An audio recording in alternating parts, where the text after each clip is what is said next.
skill in this sector, in that sector. So when these people come together every year, they know how to retrain them. You have to retrain them.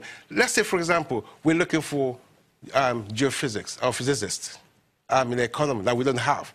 We have shortage of them. Now, the people that actually studied that discipline, okay, you now retrain them because we have a shortage of them, okay, retrain them and pump them into that sector. Agriculture, farmers, agriculturists, economists, and so on and so forth. Engineers, and especially in the artisan areas, okay? Vocational areas. Now, what function, what purpose do we have the military pushing these affairs? It has no purpose. The militarized put businessmen and women to run these affairs, and it will function properly. That's one area. Secondly, and I've challenged the government on this one as well, but nobody's looking into that sector. Look, stop using youth corpus to go teach as teachers. Teaching is not a job. It's a career. There's a difference between a job and a career.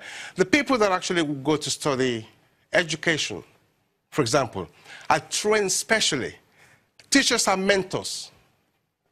They are career counselors. They serve as parents, okay? So it's a special skills. When you use people who just graduated as corpus, who doesn't even understand themselves, who can write properly, who can speak good English, who doesn't understand the discipline they've studied themselves to go teach people, the pupils, primary school, secondary school, what sort of quality of education do you expect them to put into the brains of those people?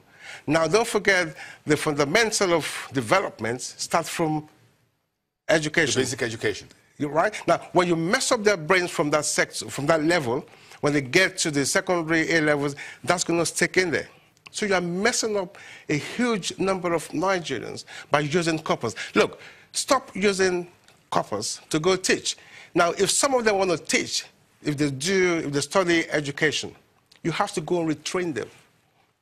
Okay? Make them first. So not straight from the university graduation to the camp, from camp to go teach.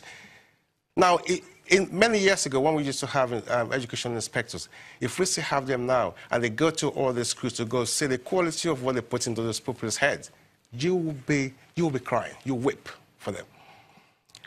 In my office, in my business, I come across hundreds of these guys every day, day in, day out. And sometimes you actually say, will this person go through the four walls of university? It's alarming. So when you use such person to go teach in primary school, secondary school, what sort of quality of education do you want them to put into the head of the pupils? Would you therefore be calling for an amendment of the NYSC Act? Total overhauling. Because as at this morning, I saw on Twitter, the Senate is doing an amendment of the NYSC Act. What would you like to see there specifically? And I've picked something out, or two. Yeah. You said the head of the NYSC shouldn't be a military officer. No, not at all. So you would prefer an entrepreneurial person? Absolutely. Or a successful businessman? Yep. Okay. Or a management consultant? Absolutely. Like yourself? Yeah. Well, if they want to do that, yeah. I'm not sure you heard that. Yeah. Yes.